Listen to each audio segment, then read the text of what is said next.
Hello, what up everyone? EJK here, and EJK going to be showing you guys a game between the WECG SC2 Korean National Finals between HerO and Bbyong, played on merry-go-round. Games were played on August 14th. Cool. So it's a pretty recent game. I've been going through the WCEG VODs, mostly watching Bbyong, Thai, beat and seeing how they stack up against other top level protoss players, and this one game caught my attention in particular. There we go. And it is between HerO and Bbyong, like I said, on merry-go-round, and right now HerO is currently up 2-0 in a best of 5. Bbyong not looking too happy because he's just getting his style has been getting completely stomped throughout this whole entire series. You can find the VODs from the other earlier games in this set on Esports TV. Just type that into YouTube, and it's that YouTube channel that does the Korean Pro League as well. But yeah, this is just I think HerO just outplayed Bbyong pretty hard. From the games he has been playing, I can kind of tell that HerO has a much better understanding of how this matchup works in terms of timing, in terms of upgrades, economy, just everything. He just seems like a much more all-round solid player in this matchup than Bbyong is. As we see here, Bbyong is opening up for a 14 command center on this map. It's a pretty safe build. It is a 3-player map. It's really hard to proxy gateway rush on this map, and it's even more all-in because you have to send an earlier probe scout out. Well, I like what Bbyong does here in a little bit. He adds his barracks on 15, that's normal, but then he adds a second barracks at 17, and then he adds a third barracks before he goes up to his first orbital command center. And now with the CC first build, normally if you are on a 2-player map, there's a much more likely chance of going for of a proxy 10 gate happening. So delaying that first marine is kind of not good, especially and even against probe scouts, it's important to get that first marine out so you can deny them. But Bbyong delays this marine in favor of getting an SCV at 19, and he gets his third racks up a little bit faster. It just gives him a slightly more economical lead, so I really like the build that he's doing. HerO, on the other hand, he is playing a pretty standard game. I believe, yep, he went for a 1-gas mothership core expand. He's just taken his 2nd gas now. And I believe he scouted, it wasn't a gateway scout. I think it was closer to a nexus scout, so he built the nexus and then he went scouting with his probe, which I like very much. It's a pretty economical opening for HerO. And he sees right away that Bbyong has gone for a CC first build. So right away he doesn't have to worry about any kind of early Reaper aggression and no gas first builds, and any stim timing that Bbyong so chooses to do is gonna be pretty far behind. We see HerO adding down that very fast robotics facility. We know that there's no Reaper scout coming, so that he can add his tech pretty fast. Also, that mothership core is going to be scouting as well, because why not? It's a very useful way to gain information. Dangerous though, can't lose it. But he does see that the gas is a bit late by Bbyong, and the reason why is because Bbyong is going to be adding a 3rd command center on a different part of the map. Very tricky play by him, and the reason why I picked this game to cast is because HerO recognizes. I'll point out exactly when HerO recognizes that Bbyong has taken a proxy 3rd base somewhere on the map. The first tell, of course, is that mothership core not seeing the gas taken. No gas taken in your main as a Terran player when you're going CC first. Before the 5:20 minute mark means either you take your gas at the natural and you're being very meta, or you are saving up money to do a 3 command center build or a 5 racks build of some sort, because otherwise you would normally take your gases at about 5 minutes any later means that your stim, your factory, your +1 attack are all going to be delayed. And we see here they are in fact delayed for Bbyong. HerO, so he did a mothership, he did a probe scout, he did a mothership core scout. Now he's scouting with his observer. It's gonna hit Bbyong's base at about the 7:30 minute mark. This is an important timing right here. There's a lot of stuff going on. Bbyong scans at 7:30. It seems to be his go-to timing. He lost a Reaper earlier on in the game, or earlier on in the series, or I think that was Ty. I watched a bunch of games, so I can't remember exactly who it was, but it was on Foxtrot. No, it was on King Sejong Station, I think. And no, yeah. And the player lost his Reaper, and he ended up scanning at about 7:30 at. Can't remember if it's the main or natural, but basically he threw down a scan at the 7:30-ish minute mark. And this seems to be a pretty solid timing to throw down a scan. And we see here that Bbyong sees a very fast robotics bay going down, and he sees that both gas has been taken. So already we can eliminate the possibility of double forges because of how fast that robotics bay is, I believe, not facility. Also, we can eliminate double forge play. We can eliminate the Stargate play because the two types of tech that HerO has invested in is that very fast robotics facility and now that very fast robotics bay. Normally, you can't get a you can't afford a Stargate if you're going for this fast of a robotics bay. And I believe HerO also got a forge as well. But Bbyong does not know that. So, alright, and the second part that we don't see here is that HerO's observer is scouting Bbyong's base at about this time.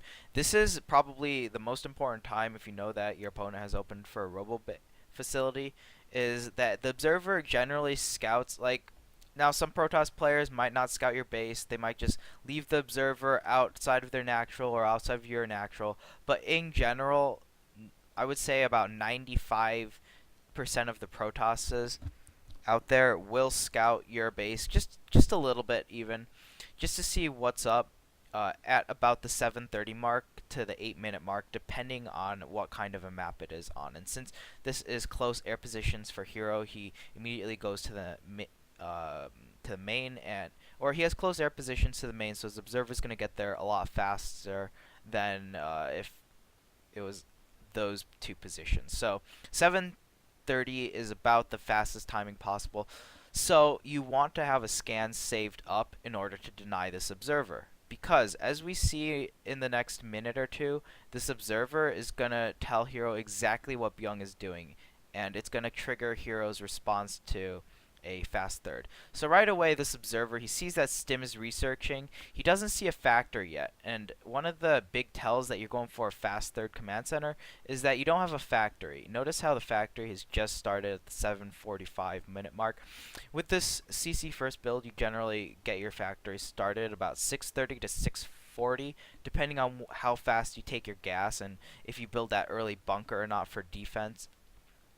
But generally, it's always before 7 minutes that you'll have your factory starting. And this factory is starting very, very late. Now, HerO doesn't see it immediately. His observer, as we see, it doesn't poke in far enough to see that factory. You don't want to get too overzealous with the observer, because if it was a factory, it becomes a lot easier to see. And HerO positions his observer over here just to kind of keep it out of harm's way, because like I said, Bbyong scouted the robotics bay. There's no reason why he shouldn't be looking for an observer in his main base. So HerO has to be very tentative with his observer and how much information he can actually see. And I believe he did not see the factory timing just yet. A little bit about HerO's build. He is getting that fast Twilight Council for that fast +2 armor. He has that Warp Prism on the way. Now this Warp Prism, I don't think it was necessarily part of his play. It could be a reaction to the 14cc because the stim timings are going to be delayed. In this case, it is extremely delayed for Bbyong. The first stim timings off of a Reaper expand are generally at about the 8:30 minute mark. So getting that Warp Prism out is a relatively safe move on HerO's part, and it allows him to get a little bit of harassment done and pin Bbyong back. There's really no reason he needs a Colossi, additional observers. I believe he has 3 observers right now, or any immortals out at this point in the game. So, the important thing here is we want to keep an eye on this observer on the minimap. We don't want to be looking at anything else because this observer. Oh, well, actually, we also want to be taking a look at the stalker as well. Notice how the stalker is patrolling. The stalker is patrolling the natural right there. Now, as soon as the observer flies over, the stalker is going to start moving out. See that observer? So let me just rewind that back because it's such a quick thing that happens as well. So the observer is going to fly over here, and as soon as it sees how late the factory is, HerO's stalker that is patrolling the natural immediately goes to scout different proxy locations for third bases. So just notice there and notice there. Like as soon as it flies over the factory and sees how late it is, that stalker goes running off, and soon enough it's going to scout that third base. So really, really great play by HerO. Noticing that the factory timing is slightly delayed by about a minute, and being able to make that read that there is some sort of weird thing going on. And see this stalker, it's checking that base, it's going to check this base, and then it's going to check that base. And this zealot harass, it's pretty nice. It's delaying mining time. He isn't losing anything by it. This is a bit overzealous by him staying in for so long, but he could, since he knows that there's a proxy base and he does find it, it is okay because he knows that stim's going to be delayed. Everything really is going to be delayed in favor of getting more of an economy out. So he could stay around like that and kind of try to pick off an additional SCV or two. But if it is a standard play, I wouldn't advise that, because if you have stim marines and your war prism is too close or too far away from retreating, then your units or your war prism is just going to get sniped off by the stim marines. So right now, this is a very pivotal point in the game because that third base has been scouted. Bbyong's advantage, his trap card that he had up his sleeve, is no longer there, and now he's in a bit of trouble because HerO knows exactly what Bbyong is doing. He knows that Bbyong has been playing very greedily, and he knows that he can play very greedily himself, taking that very fast third base. Whereas Bbyong's third base, it is that War Prism gets destroyed by the stim. But his third base is kind of delayed.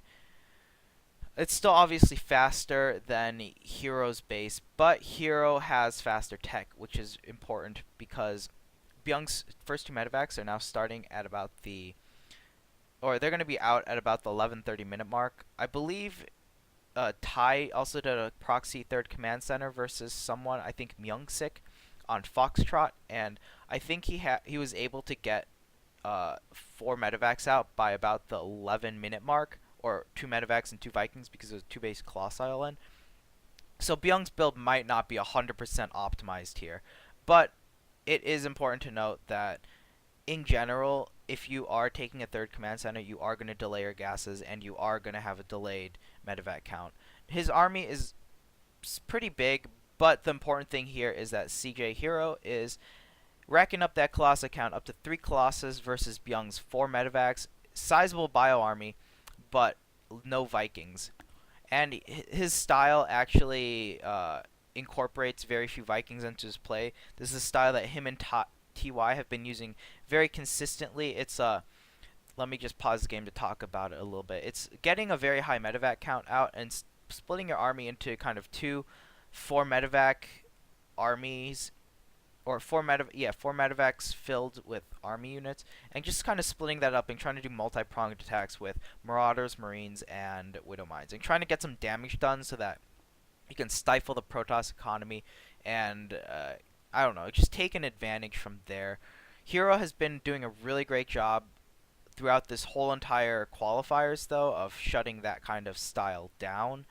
So this is I guess this is kind of cure style, by delaying the Vikings and Ghosts in favor of just bio units and Widow Mines. So we see this multi-pronged drop coming in. There's no way that this is going to do any damage because there's a huge amount of stalkers in the main base. There are units at the third base. Bbyong wasn't able to do anything at the third base, so he wasn't able to punish HerO in any way just yet.